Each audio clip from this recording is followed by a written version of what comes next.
It'll be game 3 of the Battle Series on Wednesday night. Final Battle Series game. Heck, final fall game for Oklahoma, which bums me out a little bit that we're going to have to wait a few months after Wednesday to see this team play another softball game. But what doesn't bum me out is that we will get to watch it live if you are not at Love's Field on Wednesday night. 6:30 start time. SEC Network Plus is where you can catch that action.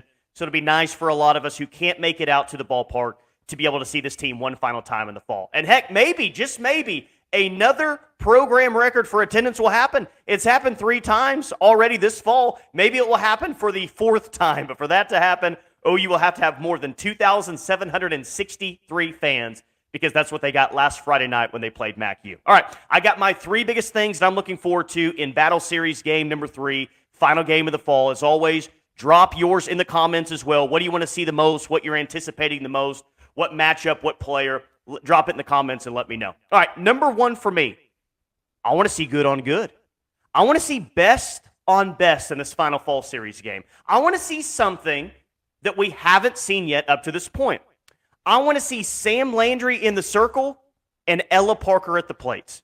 We haven't seen that yet this fall, and Sam Landry's faced some really good OU hitters. She's faced Agbayani, she's faced Dayton, she's faced Pickering, she's faced a lot of hitters in this order that will be hitting at the top and everyday starters.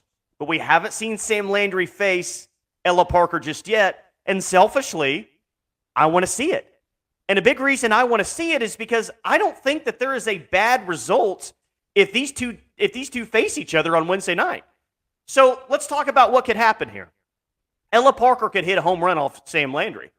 Well, I'm going to be way more excited about Ella Parker than I'm going to be down about Sam Landry. I know Sam Landry's good. She's accomplished a lot before she even ever stepped to Oklahoma. And all she's done since she's gotten here is really, really impress against non-OU opponents and in the battle series up to this point. I feel comfortable saying that Sam Landry is going to be a very, very good pitcher for OU this year. So if Ella Parker has some success off of her, I'm going to say, well, I already knew Ella Parker was good, but dang, right? She faced off against potentially one of the best arms in the SEC, and Ella Parker only continues to do her thing. On the flip side of that, if Sam Landry has success against Ella Parker, I will say, hey, I know Ella Parker is one of the best hitters in the SEC. Maybe she's the single best hitter in all of college softball this year.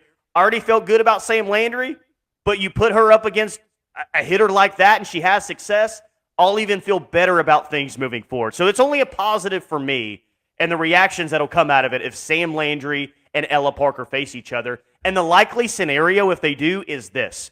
They're both so good. They're both so individually talented.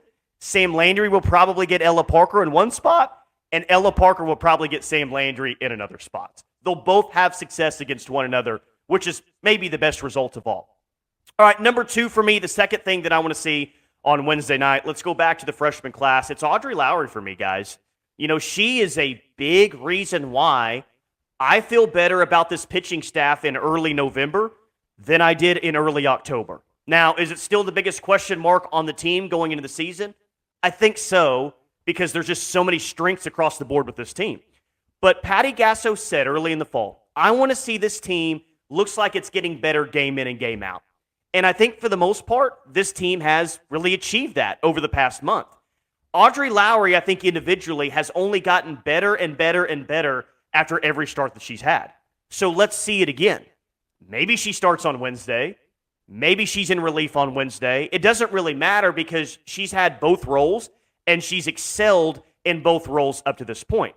Will she be a reliever this year? Will she be a starter this year? I think that she could serve all of those roles this upcoming season. I think long-term, Audrey Lowry is definitely a starter with this program. And I think as soon as her sophomore year, she could be an ace with this program as well. So long-term, she's going to be a starter. But I think this year she can serve any role. And whatever role that she's in on Wednesday night, I'm going to have a lot of confidence that she goes out there and puts up some zeros like she has consistently throughout the fall. I'm a big fan of Audrey Lowry. I think the ceiling is incredibly high. She came in with a lot of expectations into this fall as a true freshman, and she hasn't disappointed up to this point. I think everything that you thought that you were going to get as a pitcher, you have gotten so far from Audrey Lowry. And the exciting thing is she's just so young. She's just now working with Jen Rocha. She's going to get better and better and better. And this is what the product looks like in November. what does the product look like in April? What does she look like several months from now? The more comfortable that she gets, the more time she spends with Jen Rocha. It's really exciting to kind of sit around and think about not only the potential of Audrey Lowry in 2 to 3 years, but even the potential of Audrey Lowry in the 2025 season. Can't wait to see her pitch again. Number 3 for me, and this one's quite simple, finish strong. Like, so much good has happened this fall. Don't end on a bad note. Don't end on a sloppy night where you make some inexcusable errors and you're not focused at the plate and you're not throwing strikes and you're not getting after hitters for the first time this fall. Cap off what I think has been a very, very successful fall. This team can hit. I've told you that multiple times. Show that again on Wednesday. This team can run. I've said that multiple times. Show it again. This team has struck out a lot of hitters. They haven't walked very many hitters. Keep attacking hitters. The version of OU softball that we've seen consistently throughout this fall, I want to see it one more time on Wednesday. It's the final time I get to see this team for several months. Show it to me. Show me your best for one final time. And I've already said it once, but I'll say it again as well. Patty Gasso said all the way back at the front end of this fall, let's see a team that looks a lot better week to week to week. So let's see in the final battle series game, a team and their final battle series game that looks a lot better than what they did in their first battle series game.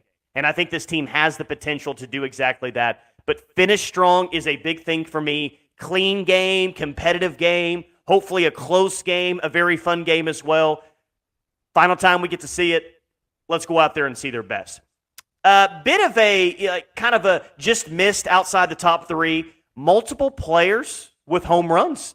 We've kind of been spoiled up to this point with that. 9 different players for Oklahoma have hit home runs this fall so far. Sid Sanders, Nelly, Ella Parker, Isabella Emerling, Cassidy Pickering, Maya Bland, Hannah Coor, Corey Hicks, Sydney Barker have all hit home runs this fall.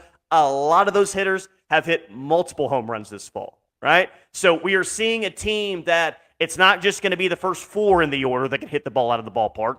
It's not just going to be the first 6 or 7 players in the order that can hit the ball over the ballpark. You're going to have players on the bench. You're going to have essentially role players who aren't everyday starters that could come in the pinch hitting role or come in as a spot start role and hit the ball out of the ballpark. There's a lot of power up and down and maybe still even some untapped power that we haven't seen yet with this team. So as a bit of a consolation here, maybe something else that I want to see, multiple players with home runs.